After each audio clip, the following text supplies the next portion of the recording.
네, 안녕하십니까. 좋은 아침입니다.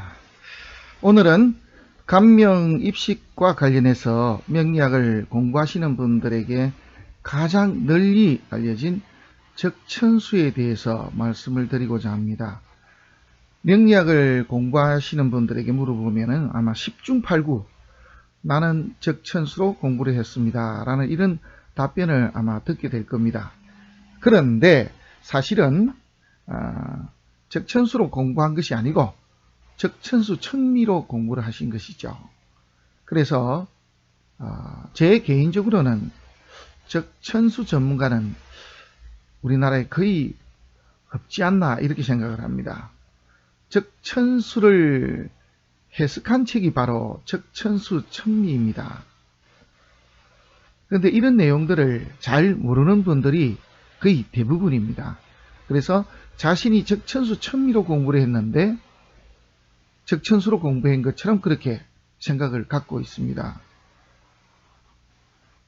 다른 책으로 보게 되면은 자평진전 평주로 공부를 하신 분들이 나는 자평진전으로 공부를 했습니다 라고 말하는 것과 마찬가지입니다.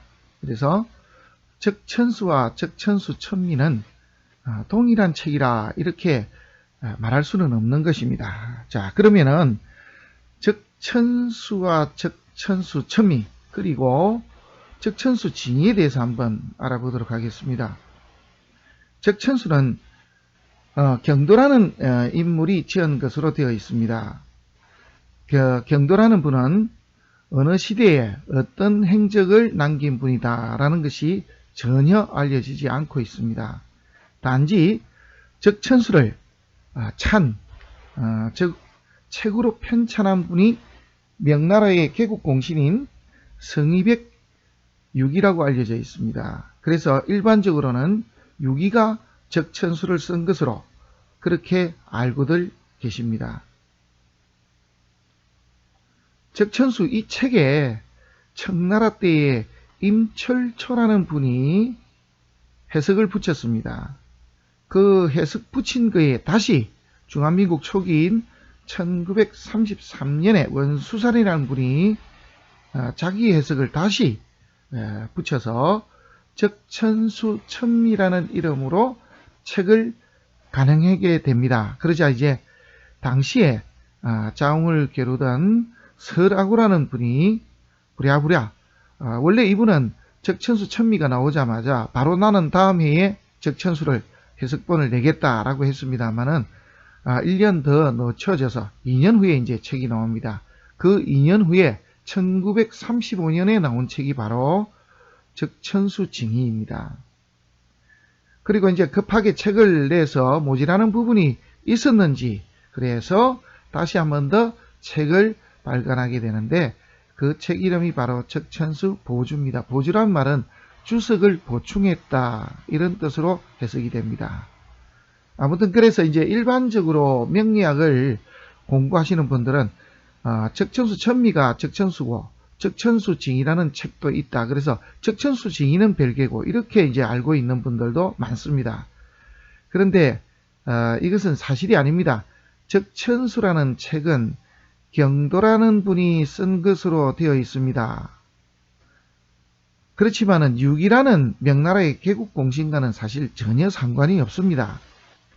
이 유기라는 분이 워낙이 천문, 지리 그리고 박학다식했던 분으로 알려져 있습니다. 그래서 그분의 이름을 빌린 것이다 라고 이렇게 알고 계시면 맞겠습니다. 적천수는 바로 적천수 지묘가 가장 먼저 해석이 된 책입니다. 이 적천수 지묘는 청나라 때 상국 그러면 이제 정성을 영임했던 그런 분이죠. 정성을 하셨던 그래서 살아생전에 정성을 하셨던 진소암 선생께서 본명은 진지린입니다. 쓴 책입니다.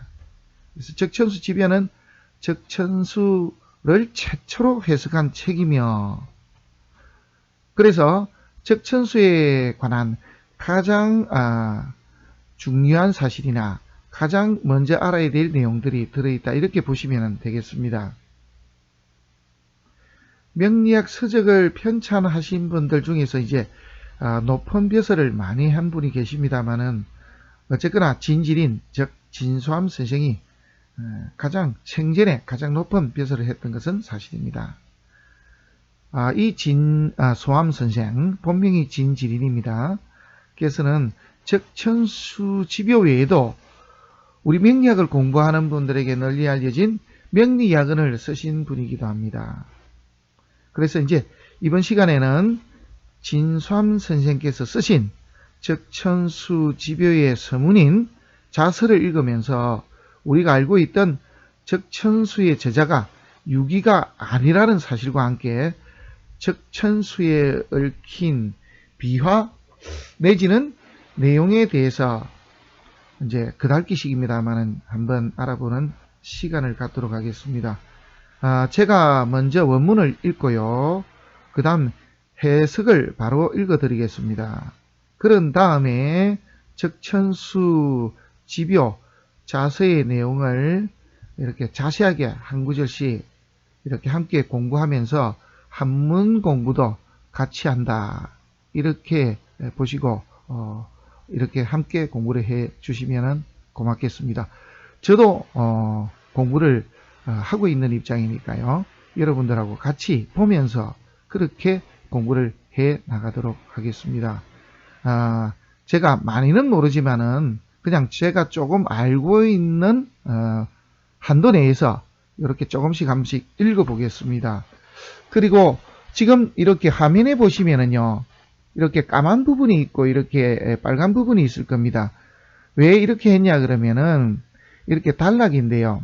이렇게 단락을 구분하지 않으면 쭉 연결이 되어 있어서 아마 글을 읽으시기가 굉장히 어렵기도 하고 또 해석을 하신다 하더라도 좀 어려움이 있을 것입니다. 그래서 이렇게 방점이 찍힌 부분을 기준으로 해서 한 단락씩 끊었습니다.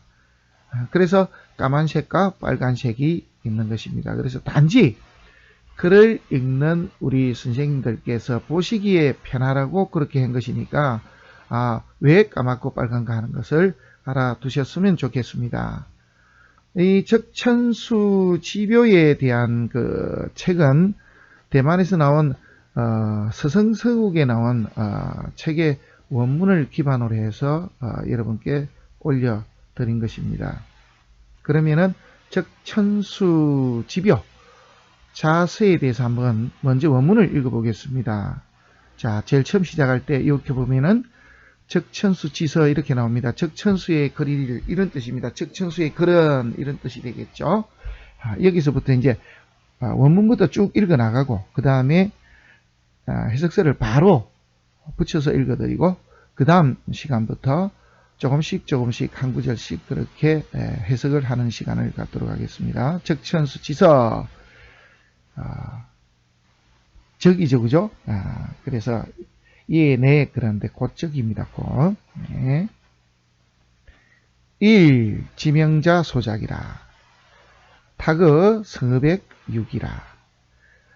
기서 궁 간지 지정 통 음양 지변 불구 격구 불용 신살 단종 명리 추구 유입 유미 유현 성차도 지전정 술가지 발최야 세속 유어 자평제 구서 혹 유기 고원 무당 부지 간지 팔자 수야 유리연 은수적 필류 난통 은리적 무소불관 학자 덕시 서 이상미 수간지 명지리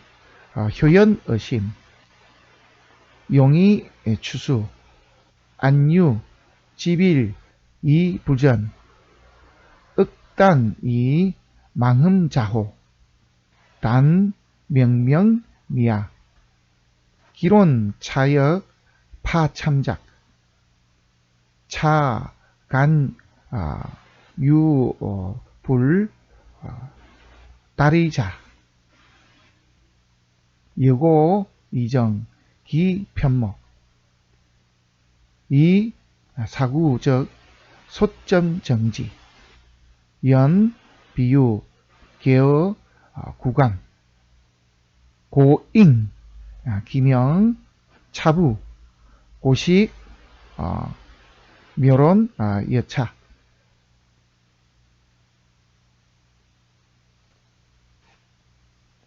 하감, 어감, 성의, 잡찬. 이, 고부, 탕명, 이, 구전, 후세. 세지, 회제. 이, 부덕, 자관. 약시, 군자. 가승, 도제라. 이렇게 끝맺히고 있습니다. 그리고 순치, 무술. 이렇게 춘, 이월, 망일, 소암노인, 서. 이렇게 결론을 내고 있습니다. 자, 여기에서 이제 해석서로 바로 넘어가서 해석이 어떻게 되는지를 여러분께 읽어드리겠습니다. 적천수라는 책은 곧 명을 아는 한 사람이 지은 것인데 성의백 유기에게 의탁하였다.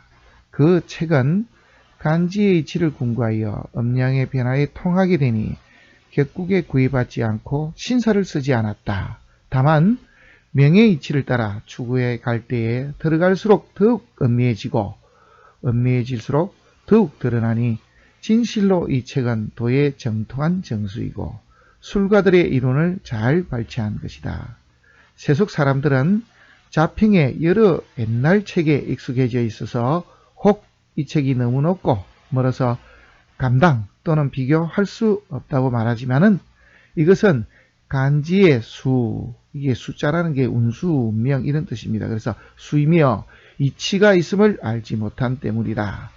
수를 말하면 반드시 통하기 어려움이 있지만 이치로 말하면 곧 깨뚫지 못하는 것이 없게 될 것이니 학자들이 이 책을 얻어 상세하게 음미하고 완숙하게 숙독하게 되면 명의 이치가 마음속에 환하게 밝아지게 될 것이니 이것을 가지고 수를 추론해 가면 어찌 한 가지만을 고집하여 완전하게 되지 못하고 억지로 판단하여 정음하지 못하게 됨이 있겠는가.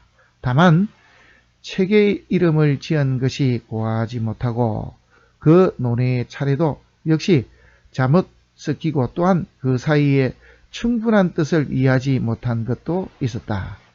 내가 이러한 까닭으로 그 편목을 바로잡아 고치고 어구에는 소점으로 바로잡았다. 그러나 옛날 보던 것에 고친 것은 잊지 않으니 그러므로 그 이름을 그대로 사용하였다. 높은 식견을 가진 자의 아득한 논리가 이와 같으니 어찌 성읍에게 복잡한 찬술에 가감을 더하여 도리어 나의 이름을 부탁하여 후세에 전해주기를 구하겠는가. 세상의 재주를 품은 자로서 스스로 드러냄을 얻지 못하였으나 이 군자와 같은 자는 가히 뛰어난 도를 가진 자이리라. 이렇게 했습니다. 그리고 순치무술년인데 이 순치는 청나라 연호입니다. 그래서 순치연이 1644년에서 1661년인데요. 여기에서 무술년 그러니까 1658년에 해당이 됩니다.